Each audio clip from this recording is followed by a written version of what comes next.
Pessoal, estamos de volta com mais uma aula de língua portuguesa. Você já ouviu falar de bugar, trollar, miado, mó?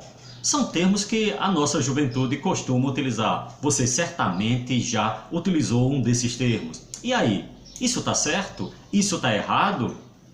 Vamos conferir.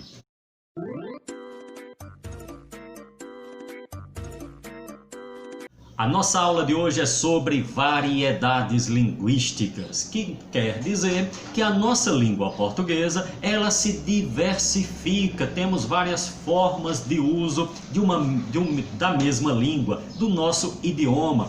Antigamente nós tínhamos a concepção de que a língua portuguesa era somente aquela que nós consideramos certo ou a língua ensinada nas escolas. Hoje essa concepção mudou. Com a ascensão da linguística, a ciência que estuda a língua, então começamos a ver que temos que considerar a língua como seu todo, com as suas variedades. Que variedades são essas, professor? Um exemplo bem simples, a fala do paraibano, quando a gente compara com a fala do gaúcho, a gente percebe uma diversidade, uma diferença. É por aí que a gente vai caminhar. E aí, professor, nós podemos considerar uma mais certa, uma mais errada? Não, com a linguística, a gente passa a ver a língua, passa a entender o uso da língua como todos iguais, sem o julgamento de valor.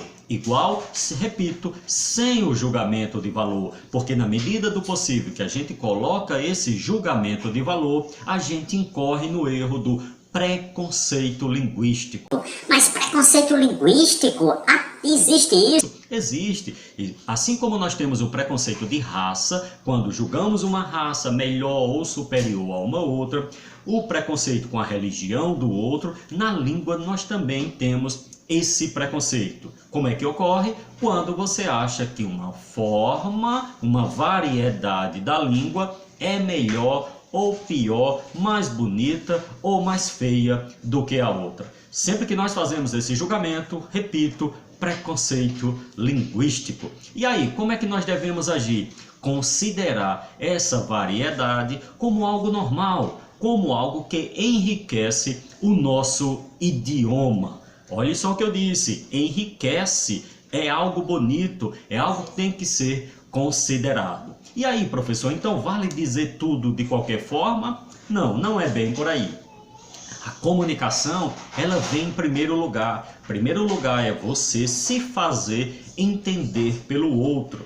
E aí, depois a gente vai fazendo alguns ajustes. Que ajustes são esses? Ajuste de acordo com a situação. Uma forma que eu utilizo o idioma não vai ser adequada em qualquer situação. Há situações em que a gente vai ter que fazer uma escolha. Essa forma de expressão é adequada, já essa outra não é. Como assim, professor? Olhem só. Eu costumo comparar com o nosso guarda-roupa. O nosso guarda-roupa temos diversos tipos de roupa. Uma roupa adequada para ir a uma festa, uma roupa adequada de repente para você ir à praia. A roupa que você o que você usa para ir à praia não é a mesma que você utiliza para ir a uma festa. Entenderam? Da mesma forma é o nosso idioma.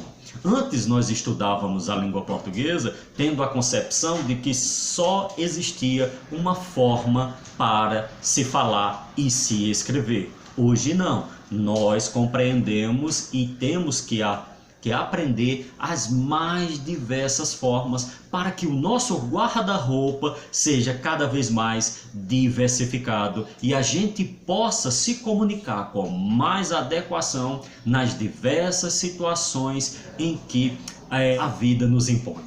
Ok? Vamos ver aqui alguns exemplos de como a gente pode entender a língua portuguesa. Olhem só. Jogando aí na tela para vocês irem acompanhando. Nós temos aqui algumas frases. Vejam só. A gente vai primeiro retirar aquela ideia de certo e de errado. Aquela história, aquele conceito de certo e de errado, a gente vai trocar agora por linguagem formal e linguagem informal. certo? Essa linguagem formal também pode ser chamada de norma padrão. E a linguagem informal também pode ser chamada de coloquial. Peguem bem esses conceitos. Então vamos aqui. Essa primeira frase. Estou preocupado ou eu estou preocupado. A gente olhando à luz da gramática normativa, nós não temos palavras escritas que firam a ortografia. Nós não temos, por exemplo, desvios de concordância. Então nós podemos dizer que essa frase está na linguagem formal ou norma padrão. Repetindo, aquilo que a gente chamava de certo. As duas seguintes, nós começamos a ter aí alguns desvios. Essa primeira aí, tô preocupado, veja que mantém o mesmo sentido da anterior, mas o verbo estou do verbo estar teve uma modificação. Está escrito tô. Isso configura uma linguagem informal, linguagem coloquial. Veja a próxima. Tô grilado, mantém o mesmo sentido, só que agora ficou ainda mais informal. Por quê? Porque nós acrescentamos aí o grilado. O grilado é uma gíria, e gíria faz parte da linguagem informal. Então, essas duas últimas, linguagem informal e a primeira, linguagem formal. Vamos ver mais exemplos do emprego dessa linguagem formal e informal? Nós fomos ao sítio. Vejam que nós não temos nenhum desvio de ortografia, nem desvio de concordância nessa frase. Vejam que as três próximas frases, todas elas mantêm um tipo de desvio. Olhem só, nós fomos para o sítio. Vejam que fumo, aí parece até do verbo fumar, não está concordando com o verbo do nós fomos. Houve essa variação. Depois nós temos pro. Esse pro ele é coloquial. Na linguagem padrão, ou na norma padrão, devemos dizer para o. Então, deveria ser nós fomos para o sítio. A próxima, nós foi para o sítio. Veja que a preposição pro se mantém na linguagem formal. E agora o verbo foi está no singular, não está concordando com o sujeito nós que está no plural. A próxima, a gente fomos para o sítio. Começando de trás para frente, nós temos pro, a preposição se mantendo aí na linguagem formal, o verbo aí fomos está concordando aí no plural, mas nós temos o sujeito a gente no singular, então não está havendo a concordância entre o sujeito e o verbo. E aqui vai uma dica, esse termo agente, ele em si faz parte da linguagem informal. Deve ser usado quando você tiver essa intenção de uma proximidade com o seu interlocutor. E ele é mais característico da linguagem oral. Quando você não tiver essa intenção de proximidade, quando não estiver numa palavra na oralidade, você deve trocar por nós. Então, na linguagem padrão, nós fomos para o sítio, ok? Vamos ver mais exemplos para a gente brincar com essa história de linguagem formal e informal, para você colocar bem isso na cabeça e ficar bem claro. Isso é muito vasto, envolve todo o conhecimento da gramática. Então aqui eu vou passando algumas dicas para você ir tendo cada vez mais uma luz dessa linguagem formal e da linguagem informal. Vamos ver mais exemplos? Eu amo ela, olha só. Eu amo ela, nós temos aí o desvio desse pronome ela após o verbo amo do verbo amar. Qual é a questão aí, professor? Quando nós tivermos esses pronomes ele, ela, não devemos usar após o verbo. Podemos usar antes, mas depois não. E como devemos então fazer a adequação? Devemos dizer assim, para ela a gente troca por a, ficando eu a amo. Se fosse ele, a gente trocaria por o, ficando eu o amo. Olha a próxima. Deixa eu ver isso. Também há desvio aí, Esse eu deve ser me, ficando a frase deixe-me ver isso. A próxima. Não assisti o filme. Até aí, professor? Sim.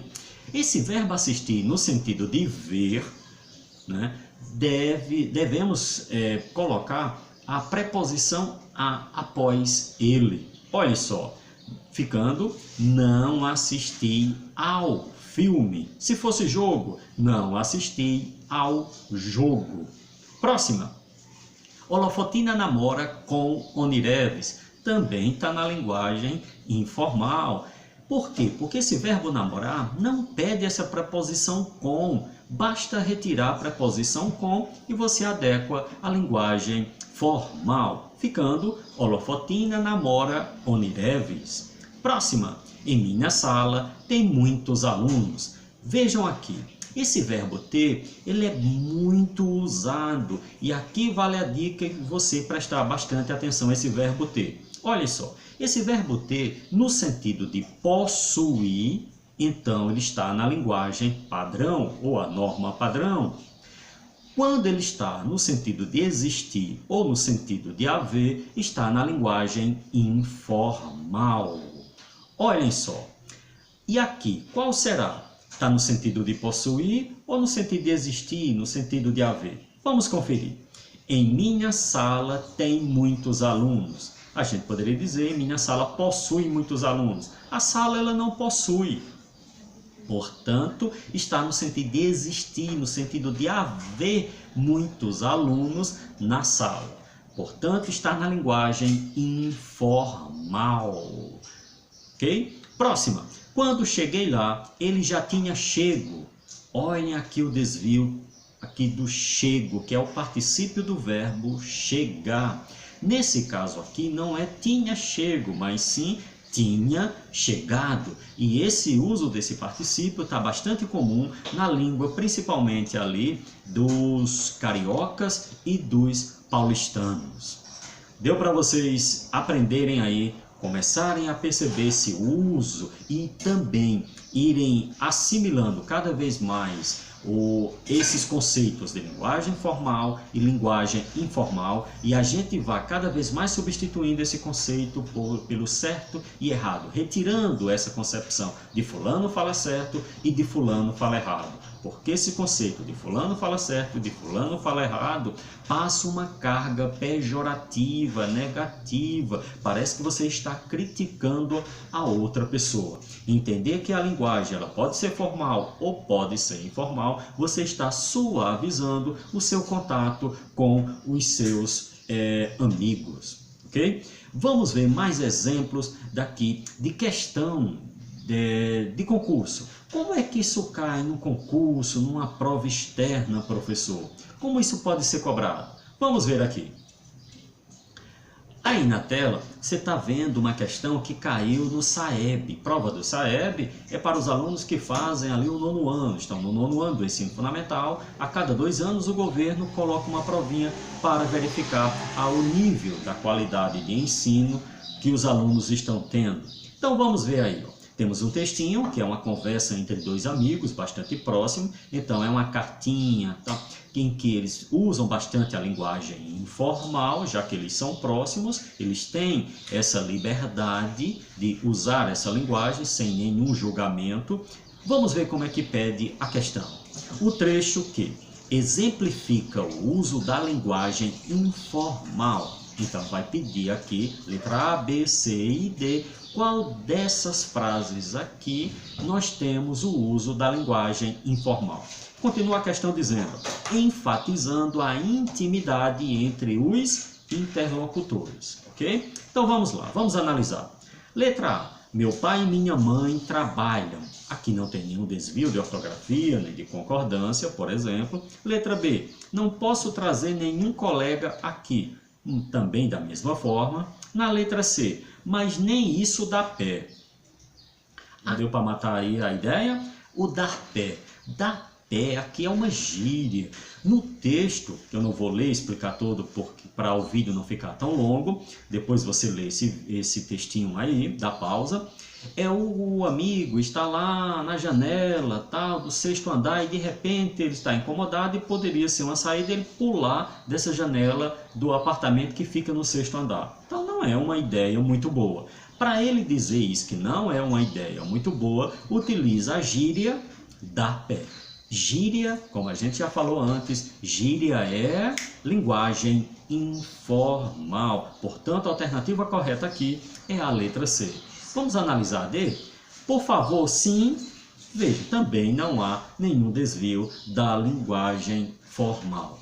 Portanto, enfatizando, a alternativa correta é a letra C. Muito fácil, né? Estamos preparados? Mas vamos ver mais uma questão? Vamos aí para a tela. Nessa questão também retirada do SAEB, uma provinha do 9º ano, nós temos o texto, depois vocês dão uma lida, vamos direto para a questão. Na frase, mamãe, tem um homem dentro da pia. A frase é essa, eu já destaquei para ficar mais fácil. Continua. O verbo empregado representa no contexto uma marca de... O que é que está pedindo aí? Uma marca é um exemplo de quê? Vamos começar pela letra D, de baixo para cima. Uma marca quer dizer um exemplo de falar caipira, quer dizer, do falar, do jeito como o caipira fala. Será que... Vamos voltar para a frase. Mamãe, tem um homem dentro da pia. Aqui está pedindo o verbo. Qual é o verbo dessa frase? Tem do verbo ter. Você foca somente no verbo. Lembre que eu falei para vocês, o verbo ter, no sentido de possuir, linguagem é formal.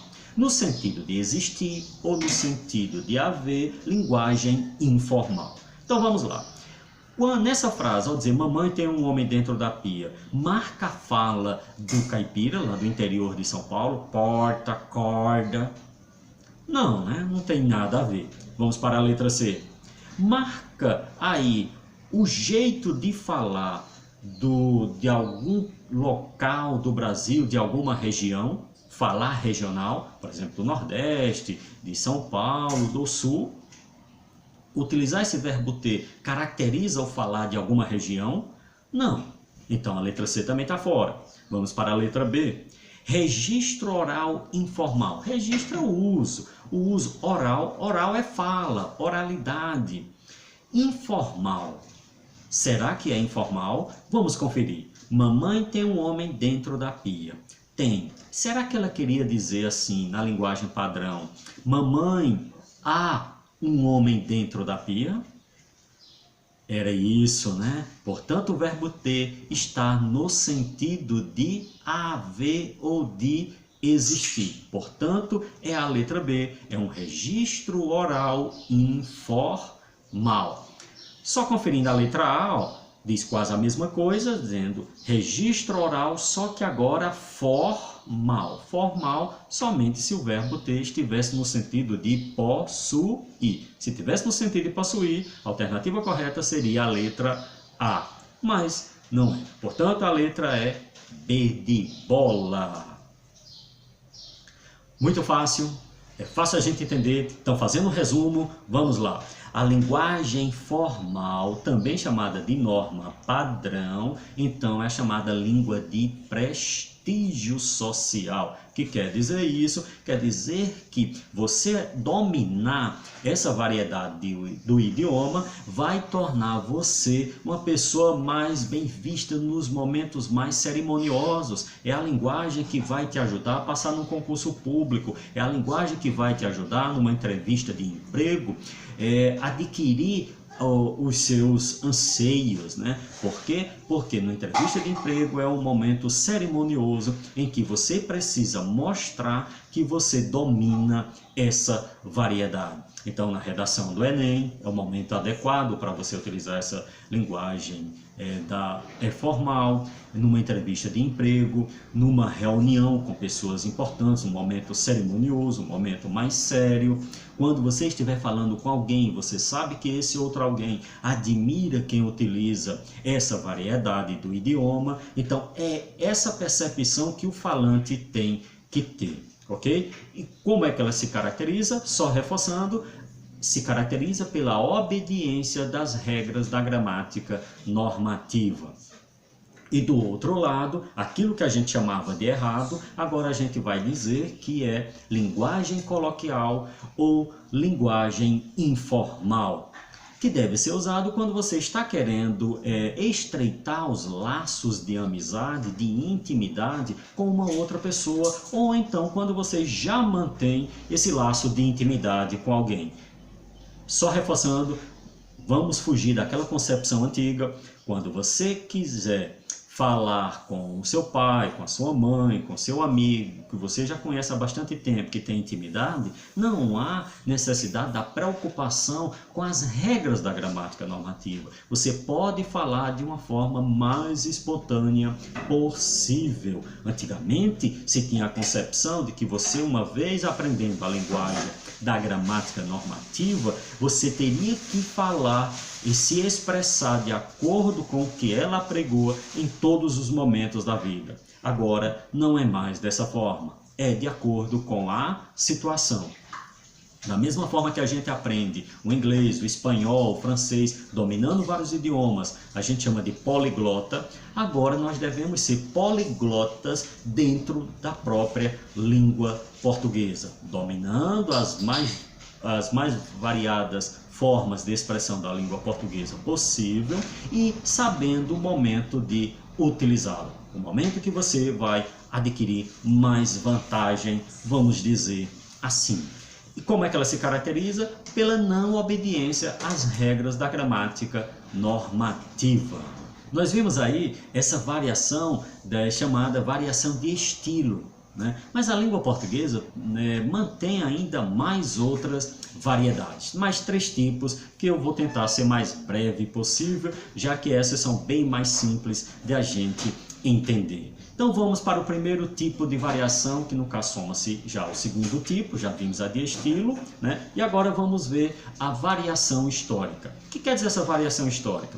Vou perguntar assim para você, será que a língua que nós utilizamos hoje é igual à língua utilizada por Cabral quando descobriu o Brasil? Não, não era, né? A língua que Cabral utilizava naquela época é um pouco diferente do que nós utilizamos hoje. Isso é certo, isso é errado? Nenhuma coisa nem a outra. Cada língua ela se comporta de uma maneira de acordo com a sua época, de acordo com o seu contexto. Então, nós devemos respeitar a forma como nós falamos hoje e devemos respeitar a época em que Cabral também utilizou a língua ao chegar aqui no Brasil. E entender esse processo evolutivo de transformação como algo normal. Tudo na vida passa por um processo de evolução, de adequação, um processo de transformação. Que é isso que a gente tem que entender como algo normal e não ficarmos atentos ali ou tensos achando que a língua é algo imutável. Não é, é algo dinâmico, ok? Vamos ver um exemplo. Vossa mercê. Vossa mercê é o nosso você hoje. Na época de Cabral, poderia ser vossa mercê, para tratar o outro. Essa palavra foi evoluindo, foi se transformando ao longo do tempo, e hoje nós a escrevemos e a utilizamos como você. E se prestarmos atenção, ainda está em transformação essa palavra. O se, somente o Czinho e também a forma VC. Ah, meu Deus, é porque ninguém sabe escrever e tudo mais. Tem gente que fica apreensivo com isso. Não, os nossos antepassados também ficaram apreensivos quando se utilizava a forma você. E hoje a gramática considera aquilo que era chamado de errado antes, hoje é considerado na forma da linguagem padrão. Viram aí como as coisas mudam? O julgamento ele não é tão adequado assim, porque as coisas evoluem ao longo do tempo. E não para essa transformação com você. Fruita. Vocês sabiam que antes a norma padrão era fruita? E quem falasse fruta era caracterizado como alguém que não sabia, alguém inculto, que não tinha estudado. O que foi que aconteceu? Houve uma transformação.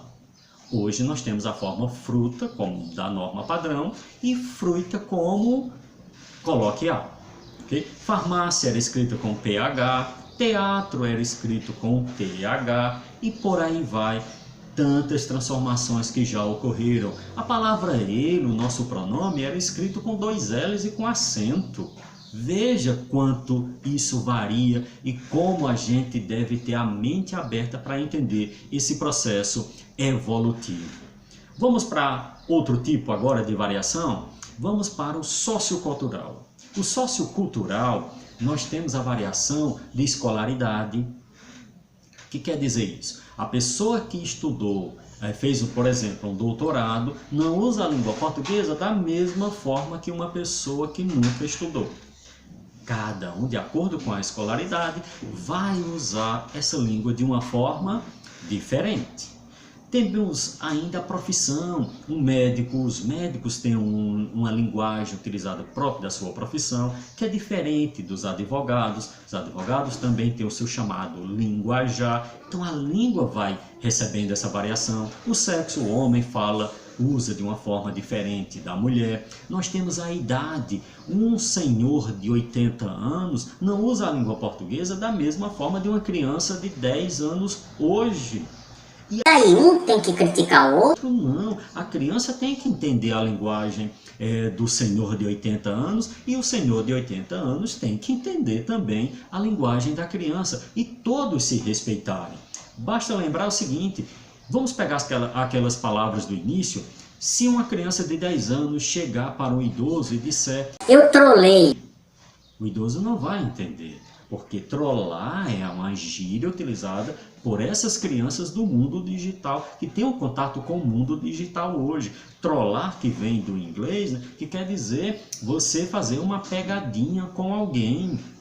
Bugar, se a criança também disser olha, eu estou bugado hoje, minha mente está bugada. Será que ele vai entender? Não, bugar também faz parte dessa gíria, que quer dizer que parou de funcionar. A mente dele não está conseguindo entender o que está acontecendo, pensar, raciocinar. Temos mais, que eu falei no início, o miado. Miado, é um gato, será? O senhor vai entender que é um gato que está miando, mas não. Ele está se referindo lá no jogo da internet, que de repente perdeu vida, que seu parceiro está com pouca vida. Está com pouca vida num jogo lá na internet está miado. Eu disse mais, olha a transformação que aconteceu do muito. Isso é muito legal. A garotada utiliza, isso é mó legal, mó legal, mó legal. Aí esse mó é o nosso advérbio muito. Viram aí como nós temos algumas transformações da língua de acordo com a idade e um tem que respeitar o outro. Vejam só, se você ouvir também o nosso senhor de 80 anos falar vassoura, não ria. Não zombe, porque na época dele era a forma vassoura, barrer, depois se transformou em varrer, em vassoura, como também tranquilo. Eu já ouvi algumas pessoas dizerem tranquilo, porque era a forma antiga de se falar e era considerada norma padrão. Só que depois houve a transformação e estamos usando hoje tranquilo. Então, o jovem tem que entender a linguagem do mais velho e o mais velho tem que entender também a linguagem do mais novo. Ok? Fácil isso? Demais, né? Vamos para o nosso último tipo, a variação geográfica. Geográfica vem de geografia. Geografia nos lembra o quê? Um lugar e outro, uma determinada região. Então a língua também varia de região para região. Veja, a fala do paraibano é diferente da fala do gaúcho, que é diferente da fala do carioca, que é diferente do paulista, que é diferente do mineiro e assim sucessivamente. E a gente tem que saber reconhecer essas marcas linguísticas de acordo com a região, que é diferente lá do interior de São Paulo, né? Corda, porta. O paulista, o carioca principalmente, costuma muito chiadia, quente. Então, o que é que eu quero dizer? Será que existe uma forma mais bonita, mais bela, mais certa e mais errada? Não, nós temos que entender que cada região tem o seu falar característico e nenhum é mais bonito, nem mais feio e nem mais errado do que o outro.